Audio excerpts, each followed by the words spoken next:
네, 안녕하십니까. 방화문 전문업체 MCS 주식회사의 상무이사를 맡고 있는 임정욱이라고 합니다. 오늘은 방화문의 도금 및 컬러 강판 적용 사례와 그 전망에 대해서 말씀을 드리겠습니다. 먼저 이렇게 소중한 기회를 제공해 주신 스틸데일리, 스틸앤스틸 주최 측에 감사 말씀을 먼저 드리겠습니다.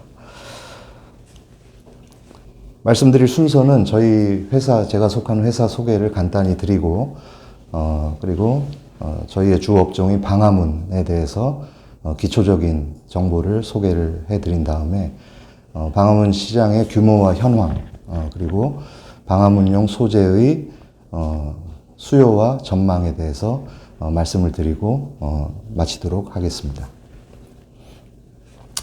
먼저 제가 속한 회사 소개를 간단히 드리겠습니다. 저희 회사 이름은 MCS 주식회사이고요.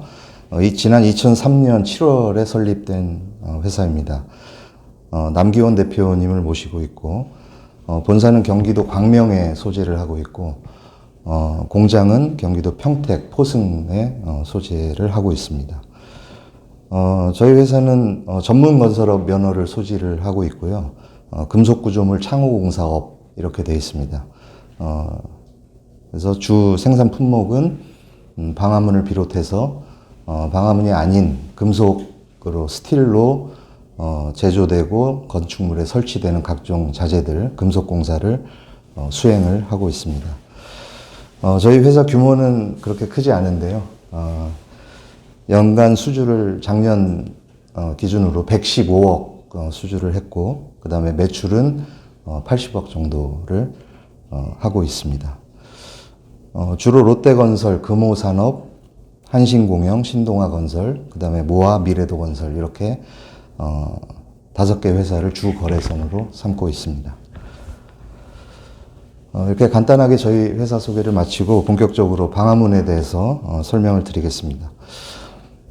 방화문이라는 것은 문 중에서도 법적인 화재 확산 방지 시간이 있습니다. 그 시간을 기준을 충족하는 문이 되겠습니다. 그래서 화재와 관련되어 있기 때문에 화재를 견디는 물성의 소재를 주 소재로 삼고 있어서 그동안에는 주로 스틸 자재를 사용을 했습니다. 주로 이제 공동주택의 세대 현관문, 그리고 세대 내의 대피 공간문, 그 다음에 일반 계단실을 비롯한 공용 부위에 각종 방화 구획에 설치되는 문을 방화문으로 제작, 납품, 시공하고 있습니다. 아까 말씀드렸다시피 화재랑 관련이 되어 있다 보니까 주 소재를 철판, 그 중에서도 전기 아연동 강판, EGI를 주로 사용하고 있고요. 그 다음에 고객의 요구에 따라서 컬러 강판도 사용을 하고 있습니다. 최근에는 소재가 좀 다양해졌습니다. 화재에 견디는 그런 소재가 스틸 이외에도 유리 중에서도 화재에 견디는 물성을 조합을 해서 만든 방화 유리가 있고요. 그 다음에 스키는 목재로 쓰지만 내부의 심재는 불을 견딜 수 있는 단열 소재를 사용한 목재 방화문도 현재 출시돼서 시장에 유통이 되고 있습니다. 이렇게 소재별로는 그렇게 구분이 되고요. 그 다음에 문의 개수에 따라서 싱글 도어, 그 다음에 더블 도어, 평계문, 양계문이 구분할 수 있을 것 같습니다. 화재를 막는, 일정 시간 동안 화재를 막는 방화 성능 이외에도 최근에는 추가적으로 복합 성능이 요구가 되고 있습니다. 그래서 방화뿐만이 아니라 단열, 기밀, 결로 방지 이런 성능도 같이 방화문에 한 제품에 4가지 이상의 그런 복합 성능의 제품들이 시장에서 요구가 되어지고 있고 유통이 되고 있는 상황입니다. 방화문의 국내법상의 그 화재 확산 방지 시간은 1시간입니다. 1시간이 예전 용어로 하면 갑종 방화문이 되겠고요. 그 다음에 30분이 을종 방화문, 이렇게 2가지 시간으로 화재 확산 방지 시간 기준이 법적으로 마련이 되어 있습니다. 외국의 경우에는 조금 더 세분화가 되어 있는데요. 이제 미국의 UL 같은 경우에는 20분, 45분, 90분, 180분 뭐 이렇게 그 각 실의 용도에 따라서 화재 확산 방지 시간 기준이 우리나라보다는 조금 더 세분화되어 있는 그런 국가들도 있습니다. 간단하게 방화문의 문틀과 문짝의 도어의 각부 명칭과 형태를 좀 알아보겠습니다. 먼저 문틀은 우리나라 기준으로는 4면이 기준인데 외국은 3면만 기준입니다. 미틀은 없거나 하드웨어, 다른 소재로 미틀을 형성을 합니다. 그래서 우리나라는 여러분들 댁에 가시면 현관문을 열고 들어가시면 아래쪽에 보시면 스테인리스 재질의 문턱이 있는 것을 보실 수가 있을 것입니다. 문틀의 양쪽 그 바를 잼이라고 하고요. 도어 락 쪽에 있으면 락잼, 정첩 쪽인 힌지 쪽에 있으면 힌지잼 이렇게 부르고 있고요. 그 다음에 상부 인방은 헤드라고 프레임의 헤드라고 부르고 있습니다. 단면을 보시면 여러 세부 명칭들이 있는데 뭐 이 자세한 것까지는 여러분들이 기억하실 필요는 없으실 것 같고 이렇게 부르는구나 라는 정도만 알고 계시면 될 것 같습니다. 그래서 문틀이 앞에 보이는 면을 페이스라고 하고요. 프레임의 페이스라고 하고 도어가 문틀에 가서 딱 닿는 부분을 스탑이라고 합니다. 간단하게 그렇게 부르고 있고요. 그리고 문틀의 단면의 첫 부분부터 끝 부분까지를 문틀의 깊이, 뎁스라고 하고 있습니다. 다음은 도어에 대해서 알아보겠습니다. 이제 제가 장표에 그림으로 표현한 부분은 이제 유리가 들어가는 문이기 때문에 여러 세부 명칭들이 있는데요. 보통은 문은 도어의 스킨, 그러니까 겉표면이 내부에 있느냐 외부에 있느냐에 따라서 인사이드 스킨, 아웃사이드 스킨 이렇게 구분이 되고 그 도어 스킨의 사이에는 심재인 코어가 충진이 되게 됩니다. 코어는 종류가 여러 가지 있는데 다음 장표에서 설명을 드리겠습니다. 단면을 보시면 그 스킨의 하부와 상부를 막아줘야 되기 때문에 하부에는 엔드 채널, 바텀 채널이라고도 하는데요. 그 구조물로 지지를 해주고 상부에는 탑 채널 혹은 엔드 채널 똑같이 해서 도어의 겉표면과 겉표면 사이를 상하부를 막아주는 그런 구조로 이루어져 있습니다. 방금 말씀드린 심재, 코어의 종류가 있는데요. 크게 세 가지 정도로 나눌 수가 있겠습니다.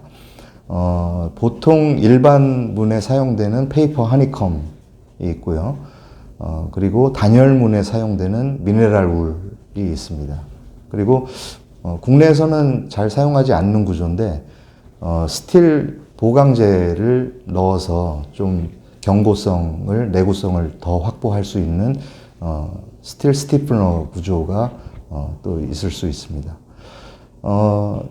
일반 분들이 생각하시기에는 아니 방화문인데 왜 종이 하니컴을 종이 재질의 심재를 도어 안에다가 넣는가? 실제로 나중에 말씀드릴 방화 시험을 해보면 종이 하니컴은 시험 시작 10분 이내에 전부 연소가 됩니다. 연소가 되고 그 나머지 시간은 그 철판으로 이루어져 있는 문 자체가 그 문 자체의 구조가 나머지 방화 시간을 견디게 해주는데요.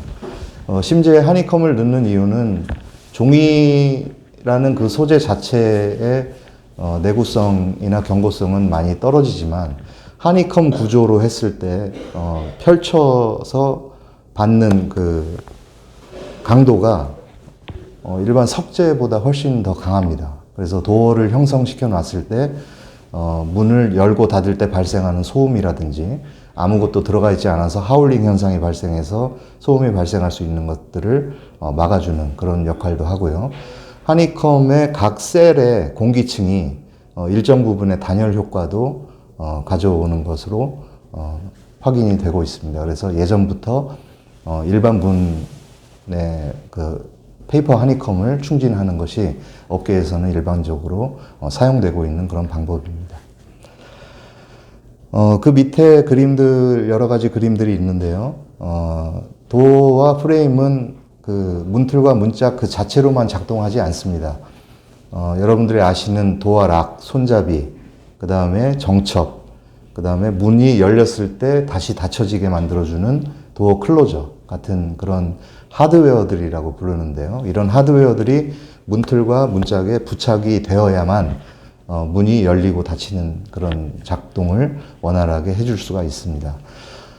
그냥 문틀과 문짝에 이런 하드웨어를 그냥 부착하게 되면 이 스크류들이 힘을 받지 못하기 때문에 부착이 오래 가지를 못합니다. 그래서 문틀과 도어 안에 하드웨어가 부착되는 부분에는 일정 두께의 보강 철판을 부착을 해서 스크류를 박았을 때 그 하드웨어들이 탈락하지 않도록 하는 그런 역할들을 해주고 있습니다. 그래서 여러분들 문틀과 문짝의 속 안에 아무것도 안 보이지만 그런 각종 부착물들이 붙어 있는 곳에는 보강재인 철판이 덧대어져 있다. 이렇게 보시면 되겠습니다.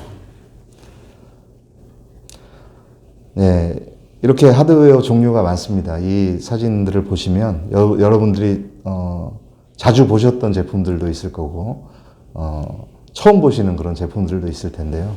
각각의 기능과 역할들이 전부 다 따로 있습니다. 여기서 하나하나 전부 다 시간상 설명드릴 수는 없고요. 이렇게 많은 부착물들이 문과 문틀에 부착이 되면서 동작을 원활하게 해준다. 이렇게 이해하시면 될 것 같습니다.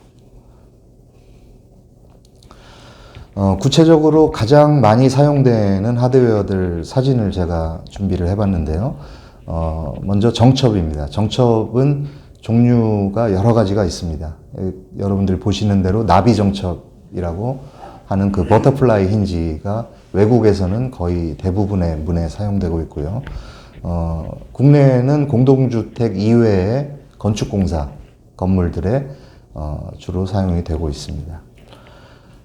도어락은 뭐 설명을 드리지 않아도 잘 아실 테고, 그 다음에 상단 오른쪽 끝에 있는 사진은 이제 도어 클로저라고 합니다. 도어 클로저는 사람에 의해서 문이 열렸을 때 애써 닫지 않아도 자동으로 닫히게끔 만들어줘서 유사시에 화재 시에 문과 문틀 틈으로 화재가 확산되지 않게끔 해주는 아주 중요한 하드웨어입니다.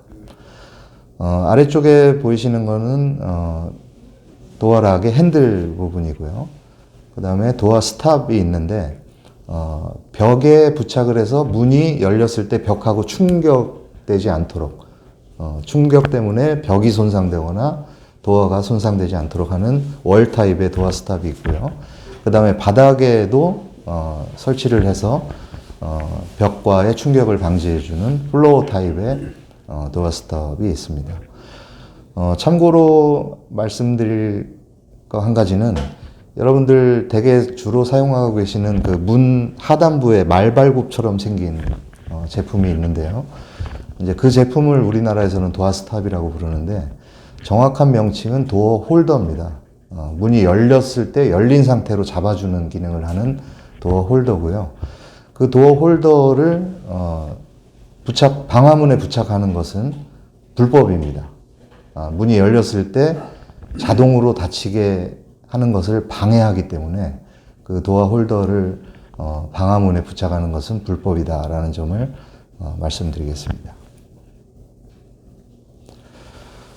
보여드린 각 하드웨어가 문짝과 문틀에 어느 부위에 부착되는지를 보여주는 사진입니다. 도어 클로저는 도어의 상단에 부착이 되고요. 도어 락, 그 다음에 정첩들이 부착되는 위치.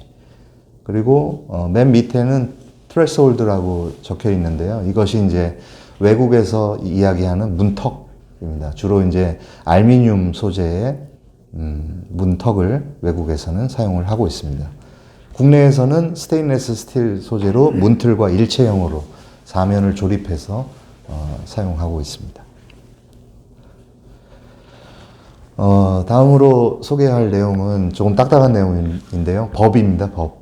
국내 방화문이 어떤 법률, 법규에 의해서 제도가 시행되고 있는지 간단히 말씀드리겠습니다. 가장 헌법 밑에 상위법인 법률 제 17,223호에 규정이 되어 있는데요. 거기에 50조와 52조에 건축물의 내화 구조와 벽, 그리고 건축물의 마감 재료를 규정을 해놓고 있습니다. 이 건축법에 따라서 건축법 시행령, 대통령령 29,617호에 46조와 64조에 방화문의 구체적인 내용이 기술이 되어 있습니다. 시행령 밑에 시행규칙이 이제 국토교통부령 548호인데요. 여기에 좀 더 자세하게 방화문의 구조에 대해서 설명을 하고 있고요. 이 건축법 시행규칙 26조를 어떻게 검증할 것인가, 이것이 국토교통부 고시 2016-193호에 자동 방화 셔터 및 방화문의 기준이라는 고시에 아주 자세하게 설명이 되어 있습니다. 그래서 여러분께서 어떤 레퍼런스를 찾아보시려면 다른 법률이나 시행령, 시행규칙의 내용보다는 마지막으로 말씀드린 국토교통부 고시 2016-193호를 찾아보시는 것이 가장 많은 정보를 빨리 확인하실 수 있는 그런 계기가 될 것 같습니다. 방금 말씀드렸던 국토부 고시의 내용을 설명을 드리겠습니다. 여기에는 이제 방화문의 시험 방법을 어떻게 해라라고 설명이 되어 있는데요.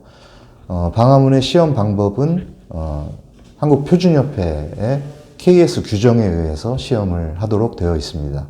그 KS 규정 중에 F2268-1이라는 규정이 방화문의 내화 시험 방법을 규정을 하고 있습니다. 거기에서 탈락 사유가 세네 가지 명기가 되어 있는데요. 그 중에 첫 번째는 문틀과 문짝 사이 혹은 문짝에 6mm 이상의 균열이 생기면 안 됩니다. 그래서 6mm 균열 게이지가 그 시험체를 관통을 해서 150mm 이상 수직, 수평 이동을 하게 되면 방화문으로서의 기능이 없다고 판단을 하고 있습니다.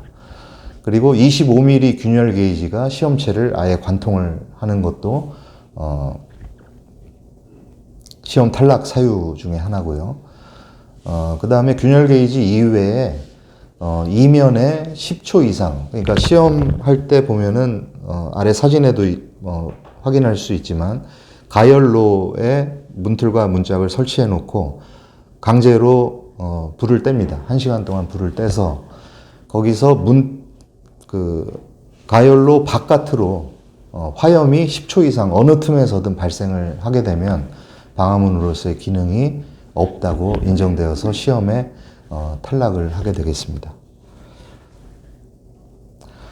방화 시험은 이렇게 가열로 시험만으로 끝나는 것이 아닙니다. 여러 가지 시험들이 더 있는데요. 그 중에 연기가 새어 나오는 것을 차단하는 기능이 있는가를 확인하는 차연 시험이 또 있습니다. 이 차연 시험 역시 KSF 2846의 시험 방법에 의해서 시험을 하는데 가압 체인버 사이에다가 시험체를 설치를 한 다음에 25파스칼에서 0.9 이상의 공기 누설량이 발생을 하면 안 되게 되어 있습니다.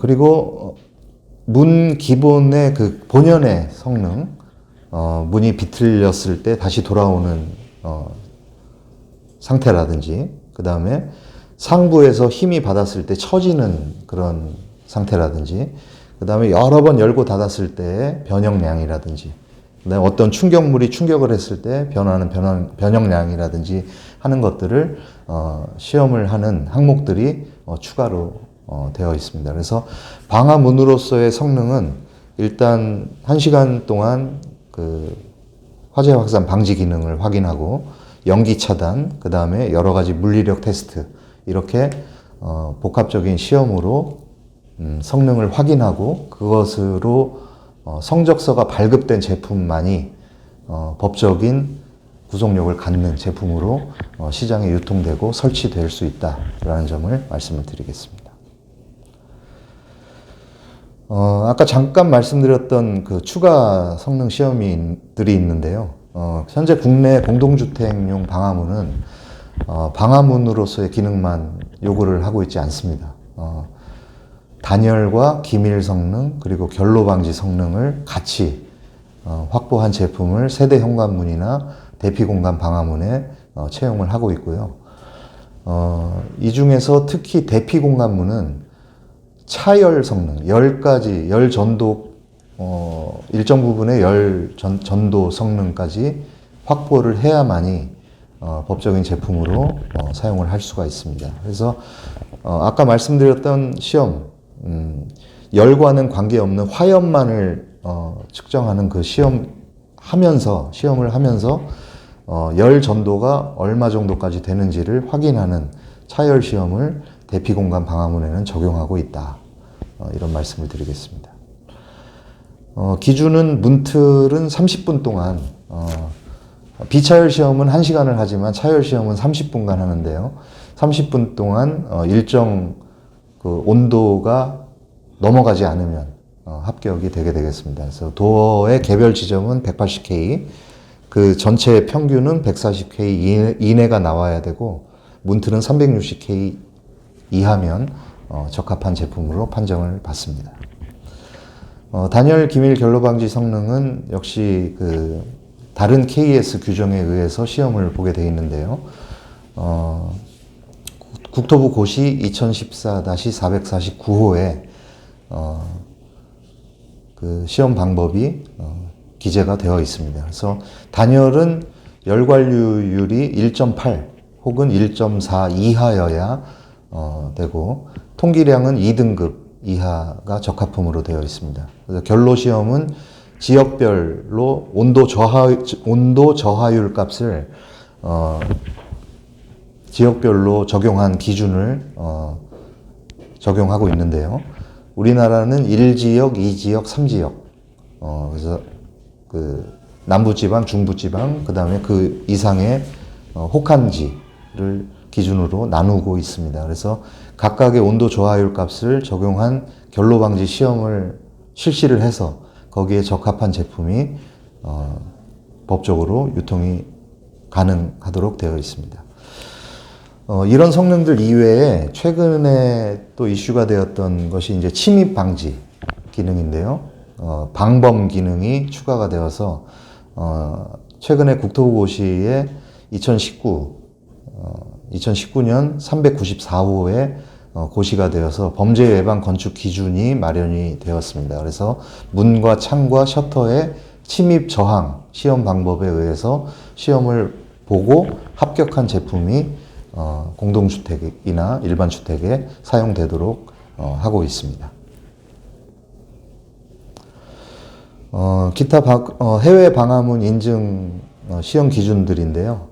참고로 알아두시면 좋을 것 같습니다. 미국은 이제 UL 기준을 통용하고 있고, 그리고 유럽은 DIN이나 CE 기준, 그리고 영국은 BS, 영국하고 영연방 국가들의 통용이 되고 있고요. 일본이 JIS, 러시아는 GOST, 고스트라고 부르는데요. 이 기준을 옛날 독립국가연합지역까지 통용을 하고 있습니다. 중동은 쿠웨이트 인증을 취득을 하면 방화문을 수출하거나 납품할 수 있도록 되어 있습니다. 여기서 특기할 만한 부분은 미국 UL 기준인데요. 미국 UL 기준은 다른 나라에 없는 시험 방법을 하나 더 쓰고 있습니다. 호스 스트림 테스트를 하는데요.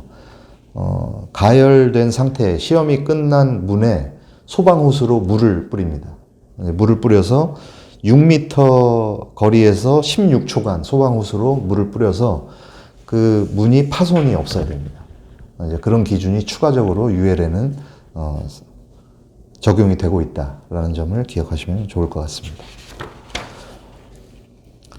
방화문의 제작 과정에 대해서도 잠깐 말씀을 드리겠습니다. 문틀과 도어, 각각 프레임과 도어의 공정이 유사하지만 구분해서 말씀을 드리겠습니다.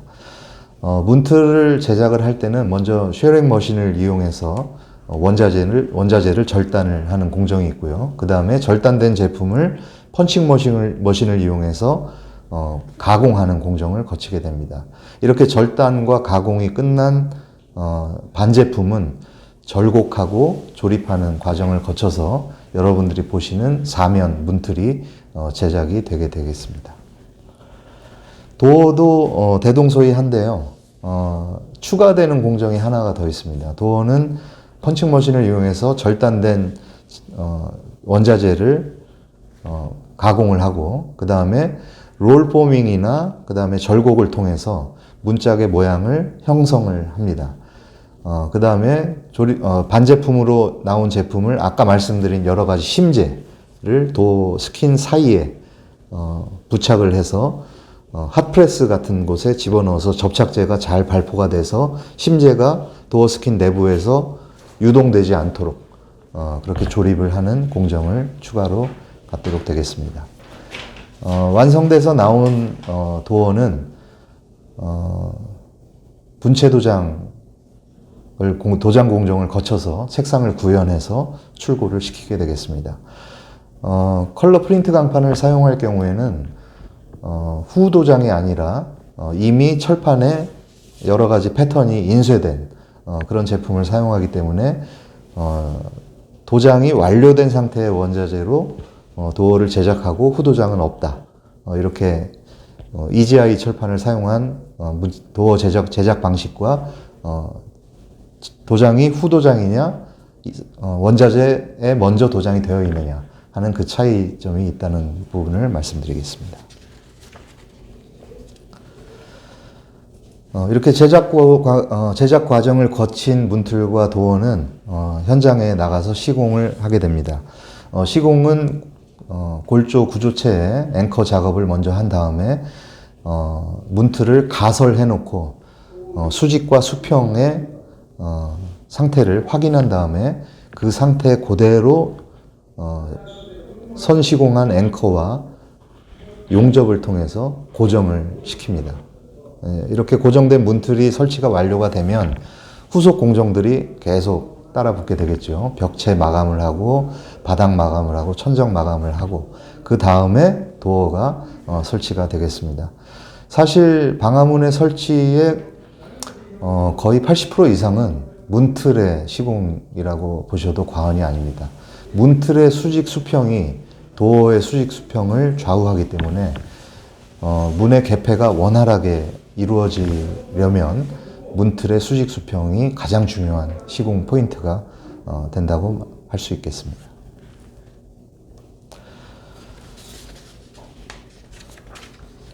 다음으로 방화문용 소재 그 수요 그리고 현황에 대해서 말씀을 드리겠습니다. 현재 방화문 제작 업체는 정확치는 않습니다. 정확치는 않지만 중소규모의 업체를 포함해서 국내 한 150여 개사 정도가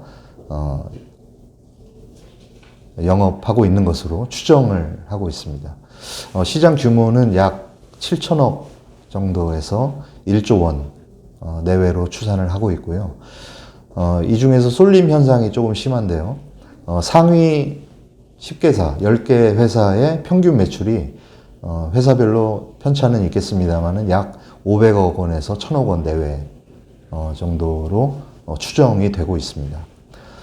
보다 자세한 사항은 저희 업계에 협회가 구성이 되어 있습니다. 대한방화문협회라고 협회가 구성이 되어 있고 경기도 화성에 사무실을 두고 있어서 이쪽에 문의를 하시면 보다 자세한 현황을 확인할 수 있을 것 같아서 참고로 제가 장표에 기재를 해드렸습니다. 소재의 수요 그리고 전망에 대해서 말씀드리겠습니다. 아까 상술해드린 바대로 문틀과 도어 역시 마찬가지로 전기 아연 도금 강판을 주자재 원자재로 사용을 하고 있습니다. 문틀에는 EGI 1.6mm 철판이 거의 대부분 사용되고 있고요. 도어에는 EGI 0.8mm 원자재가 사용되고 있고 컬러 프린트 강판도 마찬가지로 0.8mm 제품이 사용이 되고 있습니다. 저희들이 사용하고 있는 문틀과 도어의 주 원자재 생산은 국내 대기업들인 포스코, 동부제철, 동국제강, 현대제철 같은 철강 회사들이 생산한 제품을 저희가 수급을 해서 완제품을 생산을 하고 있습니다. 그 소재별 소요량을 추산을 해봤는데요. 문틀은 대략 한 세트 한 1000에 2200 정도 되는 가로 세로 폭이 1000에 2200 정도 되는 제품일 경우에 문틀은 개당 한 25kg 정도 전기아연동 강판이 소요가 되고요. 도어는 약 35kg 정도. 그래서 합쳤을 때 한 세트에 한 60kg 정도의 원자재가 소요되는 것 같습니다. 이렇게 개당 소요량을 아까 말씀드린 한 150여 개 업체가 연간 한 250만 세트 정도 제작해서 유통한다고 가정했을 경우에는 그 소요량이 약 한 15만 톤 정도로 추정이 되고요. 컬러 강판의 소요량에 따라서 좀 편차가 있겠습니다만은 EGI와 각각 한 6만에서 7만 톤 정도씩 국내에 현재 방화문용 원자재로 소요가 되는 것으로 추정할 수 있을 것 같습니다. 향후에는 지금 현재 발표된 정부의 3기 신도시 계획 그 추진 상황에 따라서 좀 유동적이어서 그 원자재 소요량의 변동폭이 조금 미지수인 것 같습니다. 그리고 지난 수십 년간 기존 건설 시장의 그 급등락 편차가 그렇게 심하지 않았다는 점에 비추어 볼 때 원자재 소요량의 그 변동폭은 소폭의 변동은 아마 있겠습니다만은 예년의 추세를 유지하면서 크게 벗어나지 않을 것 같은 그런 생각을 가지고 있습니다. 마지막으로 저희 업계의 그 당면한 과제에 대해서 말씀드리고 마치도록 하겠습니다. 저희 방화문 시장의 당면 문제점 중에 가장 큰 것은 역시 수익이 제한되어 있는 구조적 문제가 있다라는 점을 들 수 있겠습니다. 이 부분은 대부분의 건축자재에 해당이 될 수도 있을 것 같은데요.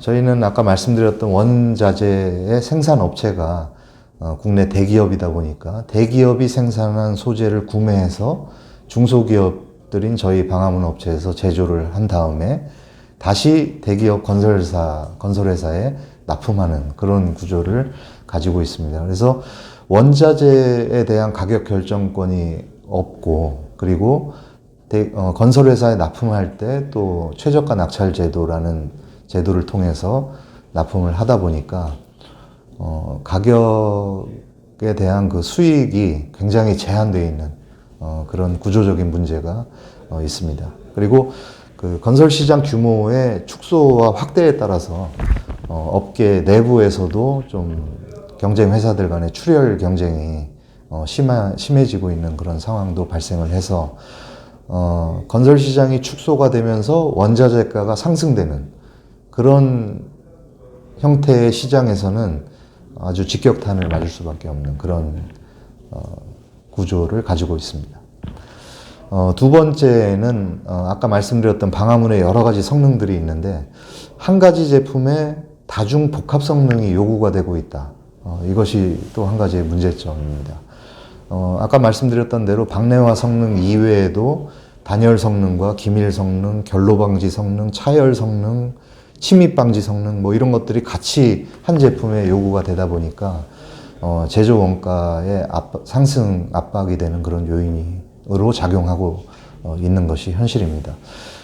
참고로 외국 같은 경우에는 건축물의 단열 그 기준 자체가 외단열 마감 기준이다 보니까 건축물에서 외부로 통하는 문만 단열문이면 되는 것이고, 그 외단열 기준을 적용한 건축물의 내부 방화구역에 설치되는 문은 방화 성능만 있으면 되는 그런 구조인데 반해서 우리나라 건축물은 외단열 기준이 전체 건축물에 적용되지 않다 보니까 내부에 있는 방화문도 다 단열 기준을 충족해야 되는 그런 현실이 있습니다.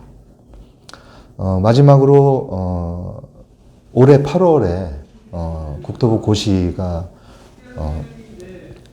나올 예정인데요. 방화문의 인정제도라는 그 규제가 시행이 될 예정에 있습니다. 그래서 주요 골자는 방화문의 품질 관리의 주체가 그동안은 사용자인 건설회사에 있었는데 방화문 인정제도를 통해서 국가가 그 품질의 관리를 하는 그런 주체가 국가로 전환된다라는 점이 가장 큰 부분이고요.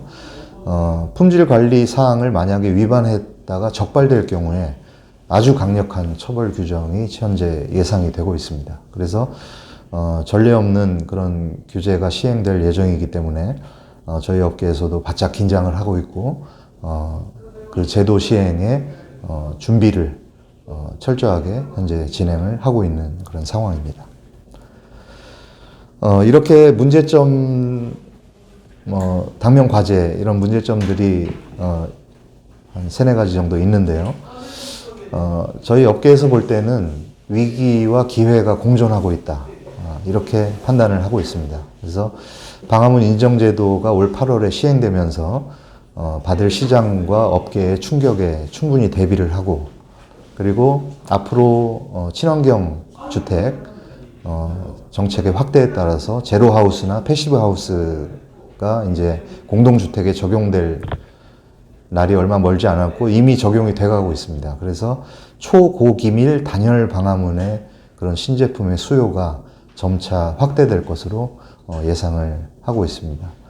아까 말씀드렸던 열 관리율 기준이 1.8, 1.4 이렇게 나눠져 있던 것이 앞으로는 1.0, 0.8로 더 강화가 될 것으로 예상을 하고 있고 그렇게 되면은 초고기밀 단열 방화문의 신제품의 수요가 확대되면서 제품의 개별 단가도 상승이 될 것으로 예상을 하고 있고 방화문의 전체적인 시장도 역시 확대될 걸로 예측을 하고 있습니다.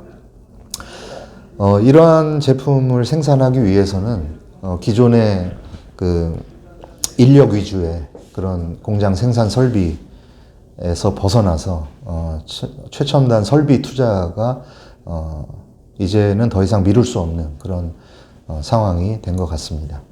그리고 최첨단 설비 투자뿐만이 아니라 이런 복합 성능의 방화문을 생산하기 위한 신소재를 지속적으로 발굴하고 그것을 제품에 적용을 하는 그래서 신제품을 생산해내는 신기술의 개발 노력이 그 어느 때보다 절실히 요구가 되고 있습니다.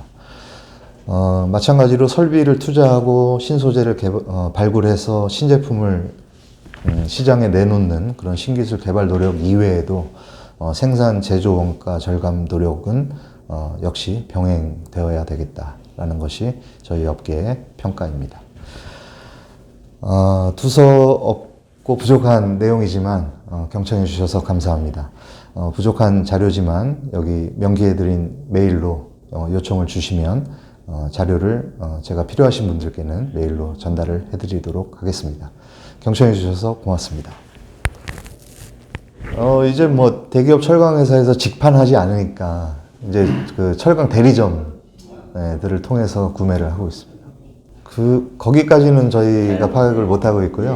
이제 각 그 방화문 회사마다 이제 오래 전부터 거래해 왔던 그런 업체들 주로 이제 그 회사들이 소재한 공장 주변에 위치한 대리점들에서 이제 물류 비용도 있고 하니까 주로 거래들을 하시는데요. 이제 주로 이제 그 거래 관계가 최소 뭐 수십 년 이렇게 된 업체들이 많습니다.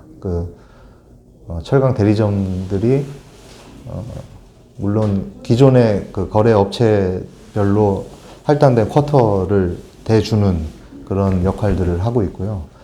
그 다음에 이 원자재 가격 상승 인하 될 때가 상당히 민감해서 저희들이 조금 아쉬운 부분은 원자재 인상 그 소식이 들리면 갑자기 공급이 잘 되던 원자재가 공급이 안 되는 경우 그게 실제 제품이 없어서 그런 건지 아니면 그 인상 발효가 된 이후에 출고를 하려고 하는 건지는 잘 모르겠습니다만 그런 애로사항이 지금 최근 3, 4개월 사이에 폭등을 해가지고요. 원래는 몇 달 전까지만 해도 킬로그램당 800원대였습니다. 근데 현재는 지금 1200원을 넘어서 지금 1300원에 육박을. 아까 그 말씀은 이제 이지라는 소재를 구입하는 데 있어서 네. 아마 철강 회사와의 어떤 관계, 철강 회사에 대한 이해 이런 것들이 상호 양 산업 간의 어떤 그런 교류, 네. 유럽에서 생기는 게 그럴 아닐까. 수도 있습니다. 그럴 수도 있고 이제 저희가 구조적인 문제인데 아까 잠깐 말씀드렸지만 원자재가가 그렇게 몇백 원이 올라갔는데 이제 건설 회사하고는 계약을 해서 물건을 납품하는 중에 있는 상황이면 도어가 들어갈 시점이면 계약할 시점에서 거의 한 6개월에서 1년 후가 됩니다.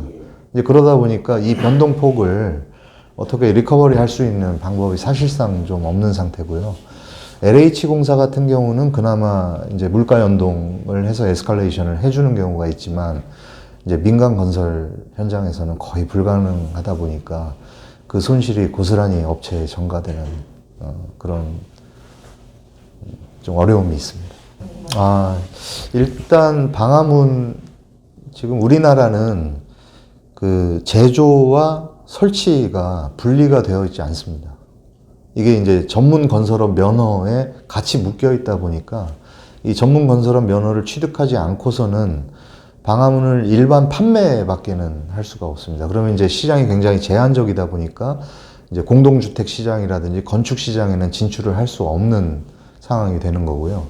이 전문 건설업 면허를 취득을 하고 제조 설비를 구축을 하는 게 그 다음 스텝일 텐데 제조 설비가 예전에는 이 방화문이 그 88 올림픽 이전에 이제 활성화가 되기 시작하면서부터는 아주 소규모의 철공소에서도 사실 제작이 가능했었습니다. 그래서 실제 밴딩기하고 그 다음에 지금 같은 그 자동 펀칭기도 없었던 시절이니까요. 밴딩기와 용접기 정도만 있으면 사람 한 3, 4명 정도만 있으면 제작할 수 있었던 그런 진입장벽이 거의 없다시피 한 업종 중에 하나였습니다. 그래서 그 시절에 우후죽순으로 생겨났던 이유도 있고요.